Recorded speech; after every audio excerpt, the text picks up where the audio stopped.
च तैनू जे चैन नहीं लगदा, दुनिया च तैनू जे चैन नहीं लगदा। यीशु कोल आवीं ते चंगा है, दुनिया च तैनू जे चैन नहीं लगदा।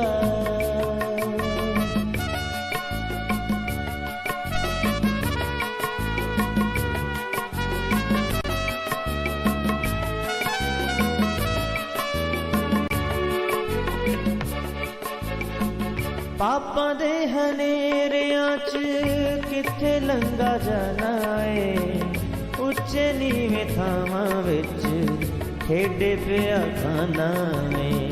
पापा दे हनेरियां च किथे लंघा जाना है, उच्चे नीवे थावां विच खेडे पिया खाना है। तेरा जेड़ा पार चुके तैनू नहीं लगदा, तेरा जेड़ा पार चुके तैनू नहीं लगदा। यीशु कोल आवें ते चंगा है, दुनिया च तैनू जे चैन नहीं लगदा।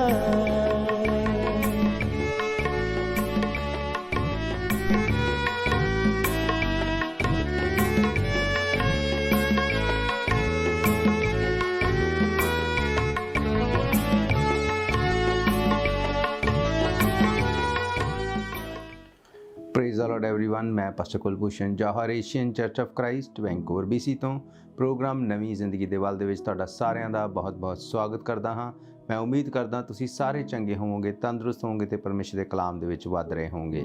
ਆਓ ਹਰ ਵਾਰ ਦੀ ਤਰ੍ਹਾਂ ਪਰਮੇਸ਼ਰ ਦੇ ਕਲਾਮ ਦੇ ਵਿੱਚੋਂ ਸਿੱਖਣ ਤੋਂ ਪਹਿਲਾਂ, ਵਚਨ ਨੂੰ ਪੜ੍ਹਨ ਤੋਂ ਪਹਿਲਾਂ ਆਓ ਅਸੀਂ ਆਪਣੀਆਂ ਅੱਖਾਂ ਨੂੰ ਬੰਦ ਕਰਾਂਗੇ, ਆਪਣੇ ਸਿਰਾਂ ਨੂੰ ਝੁਕਾਵਾਂਗੇ। ਆਓ ਅਸੀਂ ਪ੍ਰਾਰਥਨਾ ਕਰਾਂਗੇ। ਸਰਵ ਸ਼ਕਤੀਮਾਨ ਪਰਮੇਸ਼ਰ ਯਿਸੂ ਮਸੀਹ ਨਾਸਰੀ, ਧੰਨਵਾਦ ਕਰਦੇ ਹਾਂ ਤੁਸੀਂ ਦਇਆ ਕਰਨ ਵਾਲੇ ਪਰਮੇਸ਼ਰ ਹੋ। ਤੁਸੀਂ ਪ੍ਰਾਰਥਨਾ ਨੂੰ ਸੁਣਦੇ ਹੋ। ਇਸ ਵਕਤ ਸਾਨੂੰ ਇਹ ਮੌਕਾ ਦਿੱਤਾ ਤੁਹਾਡੀ ਹਜ਼ੂਰੀ 'ਚ ਬੈਠ ਸਕੀਏ, ਪ੍ਰਾਰਥਨਾ ਕਰ ਸਕੀਏ, ਵਚਨ 'ਚੋਂ ਸਿੱਖ ਸਕੀਏ। ਖੁਦਾਵੰਦ ਹੋਣ ਦਿਓ ਕਿ ਅੱਜ ਜਦੋਂ ਤੁਹਾਡੇ ਕਲਾਮ ਨੂੰ ਅਸੀਂ ਸੁਣੀਏ, ਇਹ ਵਚਨ ਹਰ ਇੱਕ ਦੀ ਜ਼ਿੰਦਗੀ ਨੂੰ ਨਵੀਂ ਜ਼ਿੰਦਗੀ ਦੇ ਨਾਲ ਜੋੜ ਦੇਣ। ਕੋਈ ਅੰਧਕਾਰ ਦੀ ਸ਼ਕਤੀ ਇਹਨਾਂ ਵਚਨਾਂ ਦੇ ਫਲਾਂ ਨੂੰ ਚੋਰੀ ਨਾ ਕਰ ਸਕੇ। ਖੁਦਾਵੰਦ ਸੁਣਨ ਵਾਲੇ, ਦੇਖਣ ਵਾਲੇ, ਆਪਣੇ ਹਰ ਇੱਕ ਭਰਾ ਭੈਣ, ਬੱਚੇ ਬਜ਼ੁਰਗ ਤੇ ਮੈਂ ਤੁਹਾਡੀ ਦਇਆ, ਤੁਹਾਡੀ ਆਸ਼ੀਸ਼ ਨੂੰ ਮੰਗਦਾ। ਅੱਜ ਦੇ ਵਚਨਾਂ ਨੂੰ ਸੁਣਦੇ ਸੁਣਦੇ ਖੁਦਾਵੰਦ ਇਹਨਾਂ ਦੀ ਜ਼ਿੰਦਗੀਆਂ ਚੇਂਜ ਹੋ ਜਾਣ ਤੇ ਪਾਪ ਦੀ ਖੁਦਾਵੰਦ ਉਸ ਪਕੜ ਤੋਂ ਛੁੱਟ ਜਾਣ। ਤੁਸੀਂ ਮਦਦ ਕਰਨਾ ਤੇ ਸਹਾਇਤਾ ਕਰਨਾ। ਯੀਸ਼ੂ ਮਸੀਹ ਦੇ ਸਾਮਰਥੀ ਨਾਮ ਤੁਸੀਂ ਮੰਗਦੇ ਹਾਂ, ਆਮੀਨ ਆਮੀਨ ਹਾਲੇਲੂਇਆ। ਮੈਂ ਸਵਾਗਤ ਕਰਦਾ ਤੁਹਾਡਾ ਸਾਰਿਆਂ ਦਾ ਪ੍ਰਭੂ ਯੀਸ਼ੂ ਮਸੀਹ ਦੀ ਹਜ਼ੂਰੀ ਦੇ ਵਿੱਚ। ਅੱਜ ਮੈਂ ਤੁਹਾਡੇ ਨਾਲ ਗੱਲ ਕਰਾਂਗਾ ਸਿਨ ਦੇ ਬਾਰੇ, ਪਾਪ ਦੇ ਬਾਰੇ। ਅਸੀਂ ਬਹੁਤ ਚੀਜ਼ਾਂ ਨੂੰ ਸੁਣਿਆ ਪਾਪ ਦੇ ਬਾਰੇ ਕਿ ਪਾਪ ਕੀ ਹੈ, ਪਾਪ ਕਿਸ ਤਰ੍ਹਾਂ ਲਾਈਫ 'ਚ ਕੰਮ ਕਰਦਾ ਹੈ। ਅੱਜ ਮੈਂ ਤੁਹਾਨੂੰ ਪਰਮੇਸ਼ਰ ਦੇ ਕਲਾਮ ਦੇ ਵਿੱਚੋਂ ਦੱਸਾਂਗਾ ਕਿ ਇਹ ਪਾਪ ਲਾਈਫ ਦੇ ਵਿੱਚ ਕਿਸ ਤਰ੍ਹਾਂ ਆਉਂਦਾ ਹੈ, ਕਿਸ ਤਰ੍ਹਾਂ ਲਾਈਫ ਦੇ ਵਿੱਚ ਆ ਕੇ ਆਪਣੀ ਪਕੜ ਨੂੰ ਬਣਾਉਂਦਾ ਤੇ ਕਿਸ ਤਰ੍ਹਾਂ ਇਹ ਇੱਕ ਇਨਸਾਨ ਨੂੰ ਕੰਟਰੋਲ ਕਰਕੇ ਉਹਦੇ ਉੱਤੇ ਰਾਜ ਕਰਦਾ। ਮੇਰੇ ਪਿਆਰਿਓ, ਅੱਜ ਬਹੁਤ ਸਾਰੇ ਅਜਿਹੇ ਲੋਕ ਨੇ ਜਿਹੜੇ ਪਾਪ ਦੇ ਵਿੱਚ ਨੇ। ਉਹਨਾਂ ਨੂੰ ਪਤਾ ਕਿ ਅਸੀਂ ਆਪਣੀ ਲਾਈਫ ਪਾਪ ਦੇ ਵਿੱਚ ਜੀ ਰਹੇ ਹਾਂ, ਪਰ ਉਹਨਾਂ ਦੇ ਉੱਤੇ ਕੋਈ ਕੰਟਰੋਲ ਨਹੀਂ। ਉਹ ਨਾ ਚਾਹੁੰਦੇ ਹੋਏ ਵੀ ਉਹਨੂੰ ਫੇਰ ਤੋਂ ਕਰਦੇ ਨੇ, ਨਾ ਚਾਹੁੰਦੇ ਹੋਏ ਵੀ ਉਹਦੀ ਪ੍ਰਭੂਤਾ ਦੇ ਥੱਲੇ ਫਸੇ ਹੋਏ ਨੇ। ਮੇਰੇ ਪਿਆਰਿਓ, ਅੱਜ ਮੈਂ ਤੁਹਾਨੂੰ ਦੱਸਾਂਗਾ ਪਰਮੇਸ਼ਰ ਦੇ ਕਲਾਮ ਦੇ ਵਿੱਚੋਂ ਕਿ ਕੀ ਉਹ ਵਜ੍ਹਾ ਹੈ ਕਿ ਇੱਕ ਇਨਸਾਨ ਪਾਪ ਦੇ ਵਿੱਚ ਫਸ ਜਾਂਦਾ ਹੈ, ਕੀ ਉਹ ਵਜ੍ਹਾ ਹੈ ਕਿ ਇਨਸਾਨ ਪਾਪ ਨੂੰ ਨਾ ਨਹੀਂ ਕਰ ਸਕਦਾ, ਤੇ ਕਿਸ ਤਰ੍ਹਾਂ ਅਸੀਂ ਉਸ ਸਮੇਂ ਜਦੋਂ ਪਾਪ ਇੱਕ ਇਨਸਾਨ ਦੇ ਉੱਤੇ ਹਾਵੀ ਹੋਣਾ ਚਾਹੁੰਦਾ, ਕਿਸ ਤਰ੍ਹਾਂ ਅਸੀਂ ਉਹਦੇ ਤੋਂ ਬਚ ਸਕਦੇ ਹਾਂ ਤੇ ਸਾਡੀ ਲਾਈਫ ਨੂੰ ਜੋ ਅਸੀਂ ਸੇਫ ਕਰ ਸਕਦੇ ਹਾਂ। ਹਾਲੇਲੂਇਆ। ਆਓ ਅਸੀਂ ਦੇਖਦੇ ਹਾਂ ਪਰਮੇਸ਼ਰ ਦੇ ਕਲਾਮ ਦੇ ਵਿੱਚੋਂ ਦੂਸਰਾ ਸ਼ੈਮੂਅਲ ਉਹਦਾ 11 ਅਧਿਆਇ, ਉਹਦੀਆਂ ਕੁਝ ਆਇਤਾਂ ਨੂੰ ਮੈਂ ਤੁਹਾਡੇ ਲਈ ਪੜ੍ਹਾਂਗਾ।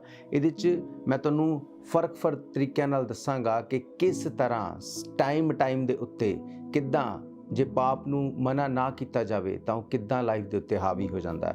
ਅਸੀਂ ਦੇਖਾਂਗੇ 11 ਅਧਿਆਇ ਉੱਤੇ ਲਿਖਿਆ, ਅਗਲੇ ਸਾਲ ਬਸੰਤ ਦੀ ਰਿਤੂ ਜਦੋਂ ਆਮ ਕਰਕੇ ਰਾਜਾ ਲੋਕ ਲੜਾਈ ਲਈ ਨਿਕਲਦੇ ਹਨ ਤਾਂ ਦਾਊਦ ਨੇ ਯੋਆਬ ਅਤੇ ਆਪਣੀ ਸਾਰੀ ਸੈਨਾ ਨੂੰ ਅਮੋਨੀਆਂ ਨਾਲ ਲੜਨ ਲਈ ਘੱਲਿਆ। ਇਜ਼ਰਾਈਲੀ ਸੈਨਾ ਨੇ ਜਾ ਕੇ ਅਮੋਨੀਆਂ ਨੂੰ ਨਾਸ਼ ਕਰ ਦਿੱਤਾ ਅਤੇ ਉਹਨਾਂ ਦੇ ਸ਼ਹਿਰ ਰੁਬਾਹ ਉੱਤੇ ਕਬਜ਼ਾ ਕਰ ਲਿਆ। ਇਸ ਸਮੇਂ ਦਾਊਦ ਯਰੂਸ਼ਲਮ ਵਿੱਚ ਹੀ ਸੀ।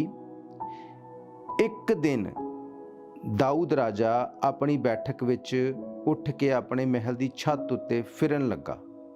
ਹਾਲੇਲੂਇਆ। ਮੇਰੇ ਪਿਆਰਿਓ, ਬਾਈਬਲ ਦੱਸਦੀ ਹੈ ਕਿ ਦਾਊਦ ਰਾਜਾ, ਜਦੋਂ ਇੱਕ ਟਾਈਮ ਹੁੰਦਾ ਸੀ, ਪੁਰਾਣੇ ਨਿਯਮ 'ਚ ਅਸੀਂ ਪੜ੍ਹਦੇ ਹਾਂ, ਜਦੋਂ ਫਿਜ਼ੀਕਲੀ ਲੜਾਈਆਂ ਹੁੰਦੀਆਂ ਸੀ, ਉਸ ਟਾਈਮ ਦਾਊਦ ਰਾਜਾ ਨੂੰ ਲੜਾਈ ਦੇ ਵਿੱਚ ਹੋਣਾ ਲਾਜ਼ਮੀ ਸੀ। ਉਸ ਟਾਈਮ ਤੇ ਇੱਕ ਰਾਜਾ ਦਾ ਇੱਕ ਲੜਾਈ ਦੇ ਵਿੱਚ ਹੋਣਾ ਬਹੁਤ ਜ਼ਰੂਰੀ ਹੁੰਦਾ ਸੀ। ਜੇਕਰ ਰਾਜਾ ਲੜਾਈ ਦੇ ਵਿੱਚ ਮਰ ਜਾਂਦਾ ਸੀ ਤਾਂ ਡਜ਼ਨਟ ਮੈਟਰ ਕਿ ਸੈਨਾ ਦੇ ਪਿੱਛੇ ਕਿੰਨੇ ਲੋਕ ਨੇ, ਉਹ ਵਿਕਟਰੀ ਗਿਣੀ ਜਾਂਦੀ ਸੀ। ਇਹਦਾ ਮਤਲਬ ਰਾਜੇ ਦਾ ਉਸ ਲੜਾਈ ਦੇ ਵਿੱਚ ਹੋਣਾ ਬਹੁਤ ਇੰਪੋਰਟੈਂਟ ਹੁੰਦਾ ਸੀ। ਪਰ ਬਾਈਬਲ ਕਹਿੰਦੀ ਕਿ ਦਾਊਦ ਦੀ ਲਾਈਫ ਦੇ ਵਿੱਚ ਇੱਕ ਅਜਿਹਾ ਸਮਾਂ ਆ ਗਿਆ ਸੀ ਕਿ ਉਹਨੂੰ ਲੜਾਈ 'ਚ ਜਾਣਾ ਵੀ ਨਹੀਂ ਪੈਂਦਾ ਸੀ ਤੇ ਲੋਕ ਲੜਾਈ ਉਹਦੇ ਜਿੱਤ ਜਾਂਦੇ ਸੀ। ਇਹਦਾ ਮਤਲਬ ਉਹ ਆਪਣੀ ਬਲੈਸਿੰਗ ਦੇ ਉਸ ਪੀਕ ਦੇ ਉੱਤੇ ਸੀ ਕਿ ਹੁਣ ਉਹਨੂੰ ਲੜਾਈ ਕਰਨ ਦੀ ਵੀ ਲੋੜ ਨਹੀਂ ਪੈਂਦੀ ਸੀ ਤੇ ਉਹ ਆਪਣੀ ਸੈਨਾ ਨੂੰ ਜਿੱਤਿਆ ਹੋਇਆ ਦੇਖਦਾ ਸੀ ਤੇ ਉਹਦੀ ਸੈਨਾ ਲੜਾਈ ਨੂੰ ਜਿੱਤ ਜਾਂਦੀ ਸੀ ਬੜੀ ਆਸਾਨੀ ਦੇ ਨਾਲ। ਬਾਈਬਲ ਕਹਿੰਦੀ ਹੈ ਜਦੋਂ ਉਹਦੀ ਲਾਈਫ ਤੇ ਸਭ ਤੋਂ ਉੱਤੇ ਪੀਕ ਤੇ ਬਲੈਸਡ ਟਾਈਮ ਸੀ, ਉਸ ਟਾਈਮ ਤੇ ਉਹ ਲੜਾਈ 'ਚ ਤਾਂ ਨਹੀਂ ਗਿਆ ਤੇ ਉਹ ਜਿੱਤਦਾ ਵੀ ਸੀ, ਪਰ ਜਦੋਂ ਉਹ ਲੜਾਈ 'ਚ ਨਹੀਂ ਗਿਆ ਤਾਂ ਉਸ ਟਾਈਮ ਤੇ ਉਹਨੇ ਕੀ ਕੀਤਾ, ਇਹ ਉਹਦੀ ਲਾਈਫ ਦਾ ਟਰਨਿੰਗ ਪੁਆਇੰਟ ਸੀ। ਮੇਰੇ ਪਿਆਰਿਓ, ਬਾਈਬਲ ਦੱਸਦੀ ਹੈ ਕਿ ਜਿਸ ਟਾਈਮ ਉਹਨੂੰ ਲੜਾਈ ਤੇ ਹੋਣਾ ਚਾਹੀਦਾ ਸੀ, ਉਹ ਲੜਾਈ 'ਚ ਨਹੀਂ ਸੀ। ਕਿੱਥੇ ਸੀ ਉਹ? ਅਸੀਂ ਦੇਖਾਂਗੇ 2 ਆਇਤ ਤੋਂ ਲਿਖਿਆ, ਇੱਕ ਦਿਨ ਦਾਊਦ ਰਾਜਾ ਆਪਣੀ ਬੈਠਕ ਵਿੱਚ ਉੱਠ ਕੇ ਆਪਣੇ ਮਹਿਲ ਦੀ ਛੱਤ ਉੱਤੇ ਫਿਰਨ ਲੱਗਾ ਤਾਂ ਉਸ ਨੇ ਗਵਾਂਢ ਦੇ ਘਰ ਵਿੱਚ ਇੱਕ ਔਰਤ ਨੂੰ ਨਹਾਉਂਦਿਆਂ ਦੇਖਿਆ ਜੋ ਬਹੁਤ ਸੁੰਦਰ ਸੀ। ਦਾਊਦ ਨੇ ਤੁਰੰਤ ਉਸ ਔਰਤ ਬਾਰੇ ਜਾਣਨ ਲਈ ਆਪਣੇ ਸੇਵਕ ਘੱਲੇ, ਜਿਨ੍ਹਾਂ ਨੇ ਪਤਾ ਕਰਨ ਦੇ ਪਿੱਛੋਂ ਆ ਕੇ ਦੱਸਿਆ ਕਿ ਅਲਿਆਮ ਦੀ ਧੀ ਬਤਸ਼ਬਾ ਹੈ ਜਿਸ ਦਾ ਪਤੀ ਹਿੱਤੀ ਊਰੀਆ ਹੈ। ਜਦ ਦਾਊਦ ਨੇ ਸੰਦੇਸ਼ਵਾਹਕ ਘੱਲ ਕੇ ਬਤਸ਼ਬਾ ਨੂੰ ਆਪਣੇ ਕੋਲ ਬੁਲਾ ਕੇ ਉਸ ਨਾਲ ਸੰਗ ਕੀਤਾ। ਹਾਲੇਲੂਇਆ।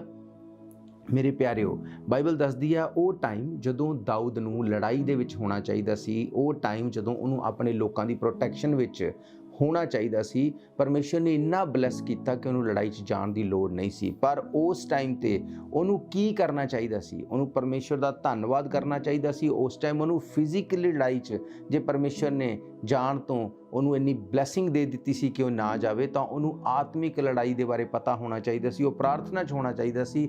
ਪਰ ਬਾਈਬਲ ਕਹਿੰਦੀ ਉਹ ਇੰਨਾ ਰਿਲੈਕਸ ਹੋ ਗਿਆ ਆਪਣੀਆਂ ਬਲੈਸਿੰਗਸ ਦੇ ਵਿੱਚ ਕਿ ਉਹਨੇ ਆਪਣੀ ਛੱਤ ਦੇ ਉੱਤੇ ਜਾ ਕੇ ਆਪਣੇ ਗਵਾਂਢ ਦੇ ਵਿੱਚ ਇੱਕ ਔਰਤ ਨੂੰ ਦੇਖਿਆ ਜੋ ਕਿ ਉਹਨੂੰ ਚੰਗੀ ਲੱਗੀ। ਬਾਅਦ 'ਚ ਉਹਨੇ ਉਹਦੇ ਨਾਲ ਗਲਤ ਕੰਮ ਕੀਤਾ। ਉਹ ਚੀਜ਼ ਉਹਦੀ ਲਾਈਫ ਦਾ ਟਰਨਿੰਗ ਪੁਆਇੰਟ ਬਣ ਗਈ। ਉਹ ਪਾਪ ਉਹਦੀ ਲਾਈਫ ਦਾ ਟਰਨਿੰਗ ਪੁਆਇੰਟ ਬਣ ਗਿਆ। ਬਾਈਬਲ ਕਹਿੰਦੀ ਹੈ ਕਿ ਪਰਮੇਸ਼ਵਰ ਨੇ ਇਸ ਪਾਪ ਤੋਂ ਜਦੋਂ ਦੇਖਿਆ ਉਹ ਬਹੁਤ ਨਾਰਾਜ਼ ਹੋਇਆ। ਪਰਮੇਸ਼ਰ ਨੇ ਕਿਹਾ, ਮੈਂ ਤੈਨੂੰ ਇੰਨਾ ਬਲੈਸ ਕੀਤਾ ਤੇ ਹਜੇ ਤੈਨੂੰ ਮੈਂ ਹੋਰ ਵੀ ਬਲੈਸ ਕਰਨ ਵਾਲਾ ਸੀ। ਜੋ ਕੁਝ ਤੈਨੂੰ ਦਿੱਤਾ ਹਜੇ ਇਹ ਜੇ ਤੈਨੂੰ ਲੱਗਦਾ ਕਾਫੀ ਨਹੀਂ, ਮੈਂ ਤਾਂ ਤੈਨੂੰ ਹਜੇ ਸ਼ੁਰੂਆਤ ਕੀਤੀ ਸੀ, ਤੈਨੂੰ ਮੈਂ ਹੋਰ ਬਹੁਤ ਬਲੈਸ ਕਰਨ ਵਾਲਾ ਸੀ, ਪਰ ਤੂੰ ਇਹ ਕੀ ਕੀਤਾ? ਮੇਰੇ ਪਿਆਰਿਓ, ਜਦੋਂ ਸੇਮ ਸਿਚੁਏਸ਼ਨ ਇੱਕ ਵਿਸ਼ਵਾਸੀ ਦੀ ਲਾਈਫ ਦੇ ਵਿੱਚ ਆਉਂਦੀ ਹੈ, ਜਦੋਂ ਉਹ ਬਲੈਸਿੰਗ ਦੀ ਪੀਕ ਤੇ ਹੁੰਦਾ, ਉਦੋਂ ਸ਼ੈਤਾਨ ਉਹਨੂੰ ਭਰਮਾਉਂਦਾ, ਉਹਨੂੰ ਪਾਪ ਦੇ ਵੱਲ ਲੈ ਕੇ ਜਾਂਦਾ। ਉਹ ਟਾਈਮ ਜੋ ਪ੍ਰਾਰਥਨਾ ਕਰਨ ਦਾ ਟਾਈਮ ਹੈ, ਉਹ ਟਾਈਮ ਜੋ ਪਰਮੇਸ਼ਵਰ ਦੀ ਸ਼ੁਕਰਗੁਜ਼ਾਰੀ ਕਰਨ ਦਾ ਟਾਈਮ ਹੈ, ਜਦੋਂ ਇੱਕ ਇਨਸਾਨ ਪੀਕ ਤੇ ਚਲਾ ਜਾਂਦਾ ਆਪਣੀ ਬਲੈਸਿੰਗ ਦੇ, ਫਿਰ ਉਹ ਪਾਪ ਦੇ ਵੱਲ ਖਿੱਚਦਾ, ਫਿਰ ਉਹ ਉਸ ਚੀਜ਼ਾਂ ਵੱਲ ਖਿੱਚਦਾ ਜੋ ਉਹਦੀ ਲਾਈਫ ਦੇ ਵਾਸਤੇ ਨਹੀਂ। ਮੇਰੇ ਪਿਆਰਿਓ, ਦਾਊਦ ਨੇ ਪਾਪ ਕੀਤਾ ਉੱਥੇ, ਨਾ ਸਿਰਫ ਪਾਪ ਕੀਤਾ, ਉਸ ਤੋਂ ਬਾਅਦ ਵੀ ਉਹ ਰੁਕਿਆ ਨਹੀਂ। ਅਸੀਂ ਰੁਕਾਂਗੇ ਇੱਕ ਬ੍ਰੇਕ ਦੇ ਲਈ। ਬ੍ਰੇਕ ਤੋਂ ਬਾਅਦ ਮੈਂ ਤੁਹਾਨੂੰ ਪਰਮੇਸ਼ਰ ਦੇ ਕਲਾਮ ਦੇ ਵਿੱਚੋਂ ਗਹਿਰੇ ਭੇਦਾਂ ਨੂੰ ਦੱਸਾਂਗਾ।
ਸਵਾਗਤ ਹੈ ਤੁਹਾਡਾ ਸਾਰਿਆਂ ਦਾ ਪ੍ਰਭੂ ਯਿਸੂ ਮਸੀਹ ਦੀ ਹਜ਼ੂਰੀ 'ਚ। ਅਸੀਂ ਦੇਖ ਰਹੇ ਹਾਂ ਪਰਮੇਸ਼ਰ ਦੇ ਕਲਾਮ ਦੇ ਵਿੱਚੋਂ ਕਿ ਪਾਪ ਇਨਸਾਨ ਦੀ ਲਾਈਫ 'ਚ ਕਦੋਂ ਐਂਟਰ ਕਰਦਾ, ਤੇ ਜੇ ਉਸ ਪਾਪ ਨੂੰ ਵਕਤ ਰਹਿੰਦਿਆਂ ख़त्म ਨਾ ਕੀਤਾ ਜਾਵੇ ਤਾਂ ਉਹ ਕਿੰਨੀ ਵੱਡੀ ਟਰਬਲ ਨੂੰ ਲੈ ਕੇ ਆਉਂਦਾ। ਮੈਂ ਤੁਹਾਨੂੰ ਦੱਸਿਆ ਦਾਊਦ ਦੀ ਲਾਈਫ ਦੇ ਵਿੱਚ ਉਹ ਇਸ ਤਰ੍ਹਾਂ ਦਾ ਟਾਈਮ ਸੀ ਜਦੋਂ ਉਹ ਲੜਾਈ 'ਚ ਬਿਨਾਂ ਗਏ ਹੀ ਲੜਾਈ ਜਿੱਤ ਜਾਂਦਾ ਸੀ। ਉਸ ਟਾਈਮ ਤੇ ਇੰਨੀ ਪੀਕ ਤੇ ਹੋਣ ਦੇ ਟਾਈਮ ਤੇ ਉਹਨੂੰ ਧੰਨਵਾਦੀ ਹੋਣਾ ਚਾਹੀਦਾ ਸੀ, ਸ਼ੁਕਰਗੁਜ਼ਾਰ ਹੋਣਾ ਚਾਹੀਦਾ ਸੀ, ਪ੍ਰਾਰਥਨਾ 'ਚ ਬਣੇ ਰਹਿਣਾ ਚਾਹੀਦਾ ਸੀ। ਪਰ ਬਾਈਬਲ ਕਹਿੰਦੀ ਹੈ ਕਿ ਉਸ ਟਾਈਮ ਤੇ ਉਹਨੇ ਉਹ ਪਾਪ ਕੀਤਾ, ਉਹਨੇ ਆਪਣੇ ਗੁਆਂਢ ਦੇ ਵਿੱਚ ਉਸ ਲੇਡੀ ਨੂੰ ਬੁਲਾ ਕੇ ਉਹਦੇ ਨਾਲ ਗਲਤ ਕੰਮ ਕੀਤਾ।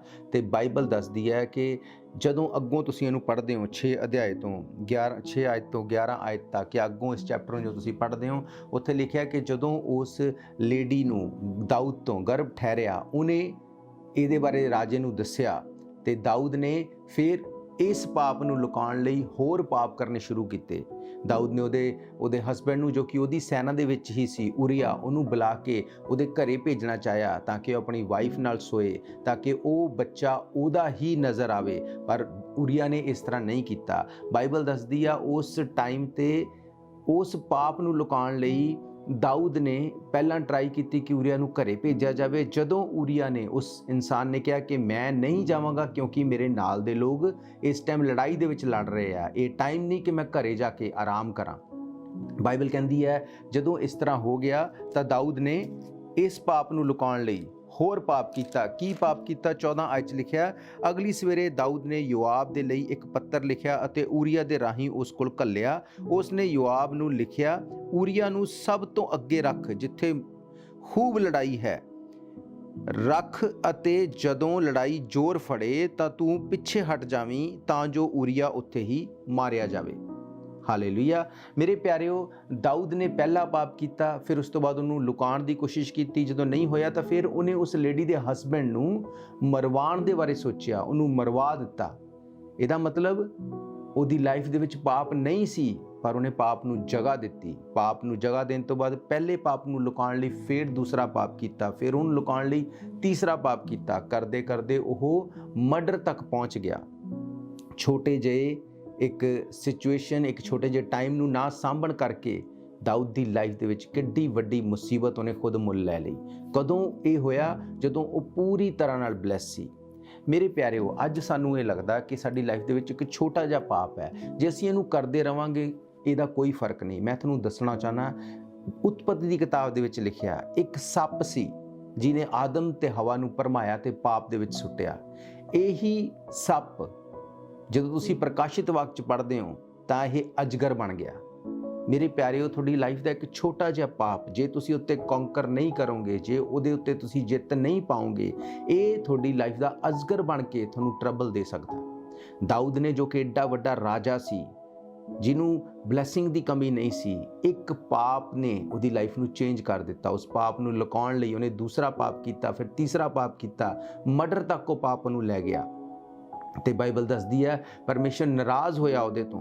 ਪਰਮੇਸ਼ਰ ਨੇ ਉਹਦੀਆਂ ਉਹ ਸਭ ਬਲੈਸਿੰਗਸ ਨੂੰ ਡਿਸਕਨੈਕਟ ਕਰ ਦਿੱਤਾ। ਉਹ ਫਿਰ ਉਹੀ ਪਹਾੜਾਂ ਤੇ ਨੰਗੇ ਪੈਰ ਭੱਜਿਆ ਜਿੱਥੋਂ ਉਹ ਨਿਕਲਿਆ ਸੀ। ਉਹ ਪਹਿਲੀ ਸਿਚੁਏਸ਼ਨ ਫਿਰ ਉਹਦੀ ਲਾਈਫ ਦੇ ਵਿੱਚ ਆ ਗਈ। ਉਹ ਪਾਪ ਉਹਦੀ ਲਾਈਫ ਤੇ ਸਦਾ ਬਣਿਆ ਰਿਹਾ। ਪਰਮੇਸ਼ਰ ਨੇ ਕਿਹਾ, ਤੂੰ ਤਾਂ ਇਸ ਲੇਡੀ ਦੇ ਨਾਲ ਲੁਕ ਕੇ ਗਲਤ ਕੰਮ ਕੀਤਾ, ਪਰ ਹੁਣ ਤੇਰੀਆਂ ਖੁਦ ਦੀਆਂ ਜਿੰਨੀਆਂ ਤੇਰੀ ਵਾਈਫਸ ਨੇ ਉਹਨਾਂ ਨਾਲ ਸ਼ਰੇਆਮ ਲੋਕ ਗਲਤ ਕੰਮ ਕਰਨਗੇ। ਇਹ ਸ਼ਰਾਬ ਉਹਦੀ ਲਾਈਫ ਦੇ ਵਿੱਚ ਕੰਮ ਕੀਤਾ। ਇਹਦੀ ਵਜ੍ਹਾ ਕੀ ਸੀ? ਜਦੋਂ ਉਹ ਬਲੈਸਿੰਗ ਤੇ ਸੀ, ਪੀਕ ਤੇ ਸੀ, ਉਸ ਟਾਈਮ ਤੇ ਉਹਨੇ ਪਰਮੇਸ਼ਰ ਦੇ ਨਾਲ ਰਹਿਣ ਦੀ ਬਜਾਏ ਉਹਨੇ ਵਰਡਲੀ ਚੀਜ਼ਾਂ ਦੇ ਵਿੱਚ ਜ਼ਿਆਦਾ ਆਪਣੇ ਆਪ ਨੂੰ ਟਾਈਮ ਦਿੱਤਾ।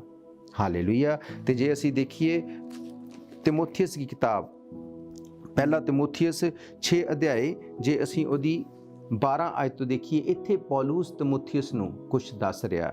ਪੌਲੁਸ ਕਹਿੰਦਾ, ਵਿਸ਼ਵਾਸ ਸੰਬੰਧੀ ਉੱਤਮ ਜੰਗ ਲੜ ਅਤੇ ਅਨੰਤ ਜੀਵਨ ਦਾ ਸਿਹਰਾ ਪ੍ਰਾਪਤ ਕਰ ਲੈ। ਇਸੇ ਦੇ ਲਈ ਤੂੰ ਬੁਲਾਇਆ ਗਿਆ ਹੈ ਅਤੇ ਇਸੇ ਦੀ ਗਵਾਹੀ ਤੂੰ ਵਧੀਆ ਢੰਗ ਨਾਲ ਬਹੁਤੀਆਂ ਗਵਾਹਾਂ ਸਾਹਮਣੇ ਦਿੱਤੀ ਹੈ। ਹੁਣ ਮੈਂ ਉਸ ਪਰਮੇਸ਼ਵਰ ਦੇ ਨਾਂ ਤੇ ਜੋ ਸਭ ਚੀਜ਼ਾਂ ਨੂੰ ਜੀਵਨ ਦਾਨ ਦਿੰਦਾ ਹੈ ਅਤੇ ਮਸੀਹ ਯੀਸ਼ੂ ਦੇ ਨਾਂ ਤੇ ਜਿਸ ਨੇ ਆਪ ਆਪਣੇ ਵਿਸ਼ਵਾਸ ਦੀ ਗਵਾਹੀ ਵਧੀਆ ਢੰਗ ਨਾਲ ਪੈਂਤੀਸ ਪਿਲਾਤੂਸ ਦੇ ਸਾਹਮਣੇ ਦਿੱਤੀ ਸੀ, ਤੈਨੂੰ ਆਗਿਆ ਦਿੰਦਾ ਹਾਂ, ਆਪਣੇ ਸੇਵਾ ਦੇ ਮਿਲੇ ਹੱਕ ਦੀ ਪਾਲਣਾ ਸੱਚੇ ਮਨ ਨਾਲ ਕਰ। ਇਸ ਨੂੰ ਉਸ ਸਮੇਂ ਤੱਕ ਜਦੋਂ ਤੱਕ ਕਿ ਸਾਡਾ ਪ੍ਰਭੂ ਮਸੀਹ ਦੁਬਾਰਾ ਪ੍ਰਗਟ ਨਾ ਹੋ ਜਾਵੇ ਪੂਰਨ, ਨਿਸ਼ਕਲੰਕ ਅਤੇ ਹਰ ਤਰ੍ਹਾਂ ਦੀ ਨਿੰਦਾ ਤੋਂ ਬਚਾਈ ਰੱਖ। ਆਪਣੇ ਪਵਿੱਤਰ ਮਿੱਥੇ ਸਮੇਂ ਤੇ ਪਰਮੇਸ਼ਵਰ ਉਸ ਨੂੰ ਦੁਬਾਰਾ ਪ੍ਰਗਟ ਕਰਨਗੇ। ਪਰਮੇਸ਼ਵਰ ਧਨ ਹੈ, ਉਹੀ ਕੇਵਲ ਇੱਕਮਾਤਰ ਪਰਮੇਸ਼ਵਰ ਹੈ ਜੋ ਸ਼ਕਤੀਮਾਨ, ਰਾਜਿਆਂ ਦਾ ਰਾਜਾ ਤੇ ਪ੍ਰਭੂਆਂ ਦਾ ਪ੍ਰਭੂ ਹੈ। ਹਾਲੇਲੂਇਆ। ਮੇਰੇ ਪਿਆਰਿਓ, ਇੱਥੇ ਪੌਲੂਸ ਵੀ ਉਹੀ ਗੱਲ ਤਿਮੋਥੀਉਸ ਨੂੰ ਦੱਸ ਰਿਹਾ। ਪੌਲੂਸ ਨੇ ਕਿਹਾ, ਵਿਸ਼ਵਾਸ ਸੰਬੰਧੀ ਉੱਤਮ ਜੰਗ ਲੜ ਅਤੇ ਅਨੰਤ ਜੀਵਨ ਦਾ ਸਿਹਰਾ ਪ੍ਰਾਪਤ ਕਰ ਲੈ। ਮੇਰੇ ਪਿਆਰਿਓ, ਪੌਲੂਸ ਇਸ ਗੱਲ ਨੂੰ ਜਾਣਦਾ ਹੈ ਕਿ ਤਿਮੋਥੀਉਸ ਜੋ ਕਿ ਉਹਦਾ ਇੱਕ ਤਰ੍ਹਾਂ ਨਾਲ ਸਪਿਰਿਚੁਅਲ ਸਨ ਸੀ, ਉਹਦਾ ਇੱਕ ਆਤਮਿਕ ਬੱਚਾ ਸੀ। ਪੌਲੂਸ ਨੇ ਉਹਨੂੰ ਇਹ ਗੱਲ ਕਹੀ ਕਿ ਵਿਸ਼ਵਾਸ ਸੰਬੰਧੀ ਉੱਤਮ ਜੰਗ ਲੜ, ਮਤਲਬ ਇਹ ਲੜਾਈ ਜਿਹੜੀ ਫਿਜ਼ੀਕਲ ਨਹੀਂ, ਸਪਿਰਿਚੁਅਲ ਲੜਾਈ ਹੈ। ਇਹਨੂੰ ਸਮਝ ਤੇ ਇਹਨੂੰ ਲੜ। ਸਪਿਰਿਚੁਅਲ ਲੜਾਈ ਦੇ ਵਿੱਚ ਸਾਨੂੰ ਜ਼ਿਆਦਾ ਧਿਆਨ ਦੇਣ ਦੀ ਲੋੜ ਹੈ। ਹੁਣ ਅਸੀਂ ਫਿਜ਼ੀਕਲ ਲੜਾਈਆਂ ਨਹੀਂ ਲੜਦੇ। ਪੁਰਾਣੇ ਟਾਈਮ ਦੇ ਵਿੱਚ ਉਹ ਰਾਜੇ ਲੋਕ ਲੜਾਈਆਂ ਲੜਦੇ ਸੀ, ਪਰ ਹੁਣ ਅਸੀਂ ਸਪਿਰਿਚੁਅਲ ਲੜਾਈ ਦੇ ਵਿੱਚ ਹਾਂ। ਇਫੀਸੀਅੰਸ ਦੀ ਕਿਤਾਬ ਕਹਿੰਦੀ ਹੈ ਕਿ ਸਾਡਾ ਮੱਲ ਯੁੱਧ ਮਾਸ ਤੇ ਲਹੂ ਦੇ ਨਾਲ ਨਹੀਂ, ਪਰ ਅੰਧਕਾਰ ਦੀਆਂ ਸ਼ਕਤੀਆਂ, ਸ਼ੈਤਾਨ ਦੇ ਉਸ ਗੜ੍ਹਾਂ ਦੇ ਨਾਲ ਹੈ। ਮੇਰੇ ਪਿਆਰਿਓ, ਹੁਣ ਸਾਨੂੰ ਫਿਜ਼ੀਕਲੀ ਲੜਨ ਦੀ ਲੋੜ ਨਹੀਂ, ਪਰ ਅੱਜ ਵੀ ਸਾਨੂੰ ਆਤਮਿਕ ਲੜਾਈ ਲੜਨ ਦੀ ਲੋੜ ਹੈ। ਤੁਸੀਂ ਬਲੈਸਡ ਹੋ, ਤੁਸੀਂ ਪਰਮੇਸ਼ਵਰ ਦੇ ਵੱਲੋਂ ਬਹੁਤ ਜ਼ਿਆਦਾ ਆਸ਼ੀਸ਼ਿਤ ਹੋ, ਚੰਗੀ ਗੱਲ ਹੈ। ਪਰ ਕੀ ਉਸ ਬਲੈਸਡ ਟਾਈਮ ਤੇ, ਉਸ ਆਸ਼ੀਸ਼ਿਤ ਟਾਈਮ ਤੇ ਕੀ ਤੁਸੀਂ ਇਸ ਗੱਲ ਨੂੰ ਯਾਦ ਰੱਖਦੇ ਹੋ ਕਿ ਤੁਸੀਂ ਪਰਮੇਸ਼ਵਰ ਦੇ ਡਰ ਤੇ ਉਹਦੇ ਭੈ ਦੇ ਵਿੱਚ ਚੱਲਦੇ ਪਏ ਹੋ? ਜਾਂ ਤੁਸੀਂ ਆਪਣੇ ਚੰਗੇ ਟਾਈਮ ਤੇ ਤੁਸੀਂ ਪਰਮੇਸ਼ਵਰ ਨੂੰ ਸਾਈਡ ਤੇ ਰੱਖ ਕੇ ਪਾਪ ਵੱਲ ਆਪਣੇ ਆਪ ਨੂੰ ਅਟਰੈਕਟ ਕਰਦੇ ਹੋ? ਜੇਕਰ ਤੁਸੀਂ ਅਜਿਹਾ ਕਰ ਰਹੇ ਹੋ, ਬੀ ਅਵੇਅਰ। ਹਾਲੇਲੂਇਆ। ਅਸੀਂ ਰੁਕਾਂਗੇ ਇੱਕ ਬ੍ਰੇਕ ਦੇ ਲਈ। ਬ੍ਰੇਕ ਤੋਂ ਬਾਅਦ ਮੈਂ ਤੁਹਾਡੇ ਸਾਰਿਆਂ ਲਈ ਦੁਆ ਕਰਾਂਗਾ।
ਸਵਾਗਤ ਹੈ ਤੁਹਾਡਾ ਸਾਰਿਆਂ ਦਾ ਪ੍ਰਭੂ ਯਿਸੂ ਮਸੀਹ ਦੀ ਹਜ਼ੂਰੀ ਦੇ ਵਿੱਚ। ਅਸੀਂ ਦੇਖ ਰਹੇ ਹਾਂ ਪਰਮੇਸ਼ਰ ਦੇ ਕਲਾਮ ਦੇ ਵਿੱਚੋਂ ਕਿ ਕਿਸ ਤਰ੍ਹਾਂ ਪਾਪ ਇਨਸਾਨ ਦੀ ਲਾਈਫ ਦੇ ਵਿੱਚ ਐਂਟਰ ਕਰਦਾ ਤੇ ਕਿਸ ਤਰ੍ਹਾਂ ਉਹ ਪਾਪ ਉਹਦੀ ਲਾਈਫ ਨੂੰ ਡਾਈਵਰਟ ਕਰ ਦਿੰਦਾ।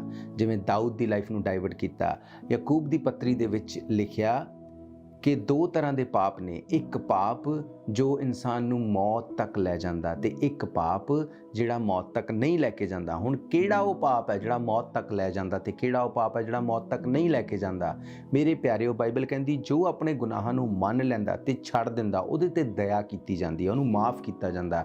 ਇਹਦਾ ਮਤਲਬ ਜੇ ਪਾਪ ਹੋ ਗਿਆ, ਜੇ ਦਾਊਦ ਉਸ ਟਾਈਮ ਆਪਣੀ ਛੱਤ ਦੇ ਉੱਤੇ ਗਿਆ, ਜੇ ਉਹਨੇ ਉਸ ਲੇਡੀ ਨੂੰ ਦੇਖਣ ਦਾ ਪਾਪ ਕਰ ਲਿਆ ਸੀ, ਉਹਨੂੰ ਰਿਪੈਂਟ ਕਰਨਾ ਚਾਹੀਦਾ ਸੀ ਉਸੇ ਟਾਈਮ, ਉਹਨੂੰ ਨੀਚੇ ਆਉਣਾ ਚਾਹੀਦਾ ਸੀ, ਪ੍ਰਾਰਥਨਾ 'ਚ ਬੈਠਣਾ ਚਾਹੀਦਾ ਸੀ ਤਾਂ ਕਿ ਅਗਲਾ ਪਾਪ ਨਾ ਹੋਵੇ।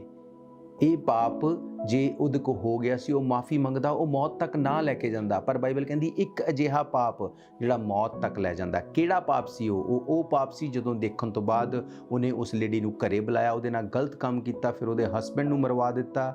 ਮੇਰੇ ਪਿਆਰਿਓ, ਬਾਈਬਲ ਦੱਸਦੀ ਹੈ ਕਿ ਜਦੋਂ ਅਸੀਂ ਆਪਣੀ ਲਾਈਫ ਦੀ ਪੀਕ ਦੇ ਉੱਤੇ ਹੁੰਨੇ ਆ, ਜਦੋਂ ਡੈਵਲ ਸਾਨੂੰ ਟੱਚ ਨਹੀਂ ਕਰ ਸਕਦਾ, ਫਿਰ ਉਹ ਸਾਨੂੰ ਗਲਤ ਆਫਰਸ ਦਿੰਦਾ ਤਾਂ ਕਿ ਅਸੀਂ ਆਫਰ ਦੇ ਵਿੱਚ, ਟ੍ਰੈਪ ਦੇ ਵਿੱਚ ਫਸ ਜਾਈਏ। ਪੌਲੂਸ ਨੇ ਵੀ ਤਿਮੋਥੀਉਸ ਨੂੰ ਸੇਮ ਗੱਲ ਕਹੀ। ਉਹਨੇ ਕਿਹਾ ਕਿ ਵਿਸ਼ਵਾਸ ਸੰਬੰਧੀ ਉੱਤਮ ਜੰਗ ਲੜ ਤਾਂ ਕਿ ਅਨੰਤ ਜੀਵਨ ਦਾ ਸਿਹਰਾ ਪ੍ਰਾਪਤ ਕਰ ਲੈ। ਇਸੇ ਦੇ ਲਈ ਤੂੰ ਬੁਲਾਇਆ ਗਿਆ ਹੈ ਤੇ ਇਸੇ ਦੀ ਗਵਾਹੀ ਨੂੰ ਵਧੀਆ ਢੰਗ ਨਾਲ ਬਹੁਤਿਆਂ ਗਵਾਹਾਂ ਸਾਹਮਣੇ ਤੂੰ ਦਿੱਤਾ ਹੈ। ਪੌਲੁਸ ਕਹਿੰਦਾ ਕਿ ਆਪਣੀ ਲਾਈਫ ਨੂੰ ਦੇਖ, ਤੂੰ ਕਿਸ ਲਈ ਬੁਲਾਇਆ ਗਿਆ ਹੈ, ਤੂੰ ਕੀ ਕੰਮ ਕਰਨ ਲਈ ਬੁਲਾਇਆ ਗਿਆ ਹੈ। ਇਹ ਪਾਪ ਤੇਰੀ ਲਾਈਫ ਦੇ ਵਿੱਚ ਤੇਰੀ ਡਾਇਰੈਕਸ਼ਨ ਨੂੰ ਚੇਂਜ ਕਰ ਦੇਗਾ, ਤੇਰੀ ਲਾਈਫ ਨੂੰ ਬਦਲ ਦੇਗਾ, ਤੇਰੀ ਬਲੇਸਿੰਗਸ ਤੋਂ ਤੈਨੂੰ ਕੱਟ ਆਫ ਕਰ ਦੇਗਾ। ਹਾਲੇਲੂਇਆ। ਅੱਗੋਂ ਅਸੀਂ ਜਦੋਂ ਪੜ੍ਹਿਆ, ਮੈਂ ਤੁਹਾਨੂੰ ਦੱਸਿਆ 15 ਅਧ ਦੇ ਵਿੱਚ ਲਿਖਿਆ, ਆਪਣੇ ਪਵਿੱਤਰ ਮਿੱਥੇ ਸਮੇਂ ਤੇ ਪਰਮੇਸ਼ਵਰ ਉਸ ਨੂੰ ਦੁਬਾਰਾ ਪ੍ਰਗਟ ਕਰੇਗਾ। ਪਰਮੇਸ਼ਵਰ ਧਨ ਹੈ, ਉਹੀ ਕੇਵਲ ਇੱਕਮਾਤਰ ਪਰਮੇਸ਼ਵਰ ਹੈ ਜੋ ਸ਼ਕਤੀਮਾਨ ਹੈ। ਉਹ ਰਾਜਿਆਂ ਦਾ ਰਾਜਾ ਹੈ, ਪ੍ਰਭੂਆਂ ਦਾ ਪ੍ਰਭੂ ਹੈ। ਹਾਲੇਲੂਇਆ। ਹੁਣ ਉਹ ਉਸ ਪਰਮੇਸ਼ਵਰ ਦਾ ਧੰਨਵਾਦ ਕਰ ਰਿਹਾ। ਉਹ ਕਹਿੰਦਾ ਉਹ ਰਾਜਿਆਂ ਦਾ ਰਾਜਾ ਤੇ ਪ੍ਰਭੂਆਂ ਦਾ ਪ੍ਰਭੂ ਹੈ। ਕੌਣ ਨੇ ਉਹ ਰਾਜੇ ਜਿਨ੍ਹਾਂ ਦਾ ਉਹ ਰਾਜਾ? ਕੌਣ ਨੇ ਉਹ ਪ੍ਰਭੂ ਜਿਨ੍ਹਾਂ ਦਾ ਉਹ ਪ੍ਰਭੂ ਹੈ? ਮੇਰੇ ਪਿਆਰਿਓ, ਬਾਈਬਲ ਦੱਸਦੀ ਹੈ ਤੁਸੀਂ ਤੇ ਮੈਂ, ਅਸੀਂ ਉਹ ਰਾਜੇ ਹਾਂ, ਅਸੀਂ ਉਹ ਪ੍ਰਭੂ ਹਾਂ। ਅਸੀਂ ਆਪਣੀ ਲਾਈਫ ਦੇ ਉੱਤੇ ਪ੍ਰਭੂਤਾ ਕਰਨ ਵਾਲੇ ਹਾਂ। ਅਸੀਂ ਆਪਣੀ ਲਾਈਫ ਦੇ ਰਾਜਾ ਹਾਂ। ਅਸੀਂ ਇਸ ਚੀਜ਼ ਨੂੰ ਡਿਸਾਈਡ ਕਰਦੇ ਹਾਂ ਕਿ ਅਸੀਂ ਕੀ ਕਰਨਾ ਤੇ ਕੀ ਨਹੀਂ ਕਰਨਾ। ਅਸੀਂ ਇਹ ਡਿਸਾਈਡ ਕਰਦੇ ਹਾਂ ਅਸੀਂ ਕਿਸ ਪਾਸੇ ਜਾਣਾ, ਕਿਸ ਪਾਸੇ ਨਹੀਂ ਜਾਣਾ। ਸਾਡੀ ਪ੍ਰਭੂਤਾ ਇਹਦੇ ਉੱਤੇ ਆ, ਸਾਡਾ ਕੰਟਰੋਲ ਇਹਦੇ ਉੱਤੇ ਆ। ਅਸੀਂ ਆਪਣੀ ਲਾਈਫ ਤੇ ਲਾਈਫ ਸਟਾਈਲ ਦੇ ਰਾਜੇ ਹਾਂ ਤੇ ਸਾਡੇ ਇਸ ਰਾਜੇ ਦਾ ਉਹ ਯਾਨੀ ਕਿ ਯਿਸੂ ਮਸੀਹ ਉਹ ਇਸ ਰਾਜਿਆਂ ਦਾ ਰਾਜਾ ਹੈ। ਜੇ ਅਸੀਂ ਆਪਣੀ ਲਾਈਫ ਨੂੰ ਪਰਮੇਸ਼ਵਰ ਦੇ ਡਰ ਦੇ ਵਿੱਚ, ਉਹਦੇ ਭੈ ਦੇ ਵਿੱਚ, ਉਸ ਬਲੈਸਿੰਗ ਦੇ ਟਾਈਮ 'ਚ ਵੀ ਸ਼ੁਕਰਗੁਜ਼ਾਰੀ ਦੇ ਵਿੱਚ ਹੋ ਕੇ ਚੱਲਦੇ ਹਾਂ, ਪਰਮੇਸ਼ਵਰ ਇਸ ਰਾਜਿਆਂ ਨੂੰ, ਜਿਹਦਾ ਉਹ ਰਾਜਾ, ਉਹਨੂੰ ਹੋਰ ਬਹੁਤਾਇਤ ਨਾਲ ਬਲੈਸ ਕਰਨ ਵਾਲਾ ਪਰਮੇਸ਼ਵਰ ਹੈ। ਪਰ ਜਦੋਂ ਅਸੀਂ ਇੱਕ ਵਾਰ ਪਾਪ ਦੇ ਵੱਲ ਫਸ ਕੇ ਉਹਦੇ ਵੱਲ ਖਿੱਚੇ ਚਲੇ ਜਾਂਦੇ ਹਾਂ, ਅਸੀਂ ਇੱਕ ਪਾਪ ਨੂੰ ਲੁਕਾਉਣ ਲਈ ਦੂਸਰੇ ਨੂੰ ਲੁਕਾਉਣ ਲਈ ਤੀਸਰਾ ਪਾਪ ਕਰਦੇ ਹਾਂ।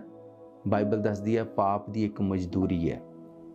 ਮਜ਼ਦੂਰੀ ਮਿਲਦੀ ਜ਼ਰੂਰ ਹੈ, ਚਾਹੇ ਉਹ ਹਰ ਹਫਤੇ ਮਿਲੇ, 2 ਹਫਤੇ ਬਾਅਦ ਮਿਲੇ, ਮਹੀਨੇ ਬਾਅਦ ਮਿਲੇ ਜਾਂ ਸਾਲ ਬਾਅਦ ਮਿਲੇ, ਮਜ਼ਦੂਰੀ ਮਿਲਦੀ ਜ਼ਰੂਰ ਹੈ। ਮੇਰੇ ਪਿਆਰਿਓ, ਪਾਪ ਦੀ ਮਜ਼ਦੂਰੀ ਮੌਤ ਹੈ। ਉਹ ਮੌਤ ਰਿਲੇਸ਼ਨ ਦਾ ਹੋ ਸਕਦਾ, ਉਹ ਮੌਤ ਫਾਈਨੈਂਸ ਦਾ ਹੋ ਸਕਦੀ ਆ, ਉਹ ਮੌਤ ਤੁਹਾਡੀ ਕਿਸੇ ਵੀ ਫਿਜ਼ੀਕਲੀ ਜਾਂ ਫਾਈਨੈਂਸ਼ੀਅਲੀ, ਮੈਂਟਲੀ ਕਿਸੇ ਵੀ ਤਰ੍ਹਾਂ ਨਾਲ ਹੋ ਸਕਦੀ ਹੈ। ਇਸ ਮੌਤ ਤੋਂ ਬਚਣ ਦੇ ਵਾਸਤੇ ਸਾਨੂੰ ਜ਼ਰੂਰੀ ਹੈ ਕਿ ਅਸੀਂ ਆਪਣੇ ਬਲੈਸਡ ਟਾਈਮ ਦੇ ਉੱਤੇ ਪਰਮੇਸ਼ਰ ਦੇ ਭੈ ਦੇ ਵਿੱਚ ਚੱਲੀਏ। ਅਸੀਂ ਬਲੈਸਡ ਟਾਈਮ ਤੇ ਜਦੋਂ ਹੁੰਨੇ ਆ, ਜੋ ਸਾਨੂੰ ਲੱਗਦਾ ਸਭ ਕੁਝ ਸਹੀ ਹੈ, ਅਸੀਂ ਹੋਰ ਜ਼ਿਆਦਾ ਕੰਸਰਨ ਪਰਮੇਸ਼ਰ ਤੇ ਉਹਦੇ ਕਲਾਮ ਦੇ ਉੱਤੇ ਦੇਈਏ। ਹਾਲੇਲੂਇਆ। ਬਹੁਤ ਵਾਰ ਅਸੀਂ ਪਰਮੇਸ਼ਰ ਕੋਲ ਉਦੋਂ ਜਾਂਦੇ ਹਾਂ ਜੋ ਸਾਨੂੰ ਲੱਗਦਾ ਕਿ ਚੀਜ਼ਾਂ ਖਰਾਬ ਨੇ, ਅਸੀਂ ਟਰਬਲ ਦੇ ਵਿੱਚ ਫਸ ਗਏ। ਪਰ ਮੇਰੇ ਪਿਆਰੇ, ਉਹ ਸਹੀ ਨਹੀਂ। ਪਰਮੇਸ਼ਰ, ਬਾਈਬਲ ਕਹਿੰਦੀ, ਉਹਨੂੰ ਉਦੋਂ ਤੱਕ ਪੁਕਾਰ ਜਦ ਤੱਕ ਉਹ ਮਿਲ ਸਕਦਾ ਹੈ। ਇਹਦਾ ਮਤਲਬ ਹਜੇ ਉਹ ਟਾਈਮ ਹੈ, ਅਸੀਂ ਪਰਮੇਸ਼ਰ ਨੂੰ ਪੁਕਾਰ ਸਕਦੇ ਹਾਂ, ਪਰਮੇਸ਼ਰ ਨੂੰ ਬੁਲਾ ਸਕਦੇ ਹਾਂ, ਉਹਨੂੰ ਲੱਭ ਸਕਦੇ ਹਾਂ। ਉਹ ਟਾਈਮ ਆਏਗਾ, ਅਸੀਂ ਦੇਖਾਂਗੇ ਕਿ ਲੋਕ ਕਹਿਣਗੇ ਕਿ ਪਰਮੇਸ਼ਰ ਸਾਨੂੰ ਛੁਡਾ, ਪਰ ਉਹ ਕੋਈ ਉੱਤਰ ਨਹੀਂ ਦੇਗਾ। ਅਸੀਂ ਗ੍ਰੇਸ ਪੀਰੀਅਡ 'ਚ ਜੀ ਰਹੇ ਹਾਂ। ਜੇ ਤੁਸੀਂ ਵੀ ਅੱਜ ਤੋਂ ਪਹਿਲਾਂ ਤੁਸੀਂ ਕਿਸੇ ਐਸੇ ਛੋਟੇ ਜਾਂ ਵੱਡੇ ਪਾਪ ਦੇ ਵਿੱਚ ਫਸੇ ਹੋਏ ਹੋ, ਮੈਂ ਤੁਹਾਨੂੰ ਦੱਸਣਾ ਚਾਹੁੰਦਾ, ਬਾਈਬਲ ਦੱਸਦੀ ਹੈ ਯਿਸੂ ਮਸੀਹ ਨੇ ਸਾਡੇ ਪਾਪਾਂ ਤੋਂ ਛੁਡਾਉਣ ਲਈ ਆਪਣੇ ਲਹੂ ਨੂੰ ਬਹਾਇਆ, ਸਾਨੂੰ ਬਿਮਾਰੀਆਂ ਤੋਂ ਛੁਡਾਉਣ ਲਈ ਕੋੜਿਆਂ ਨੂੰ ਖਾਧਾ। ਅਸੀਂ ਵੀ ਜੇ ਵਿਸ਼ਵਾਸ ਕਰਦੇ ਹਾਂ ਯਿਸੂ ਮਸੀਹ ਸਾਡੇ ਲਈ ਮਰ ਗਏ, ਗੱਡੇ ਗਏ ਤੇ ਤੀਸਰੇ ਦਿਨ ਮੁਰਦਿਆਂ ਤੋਂ ਜੀ ਉੱਠੇ, ਅਸੀਂ ਪਾਪ ਦੀ ਪ੍ਰਭੂਤਾ ਤੋਂ ਛੁੱਟ ਸਕਦੇ ਹਾਂ।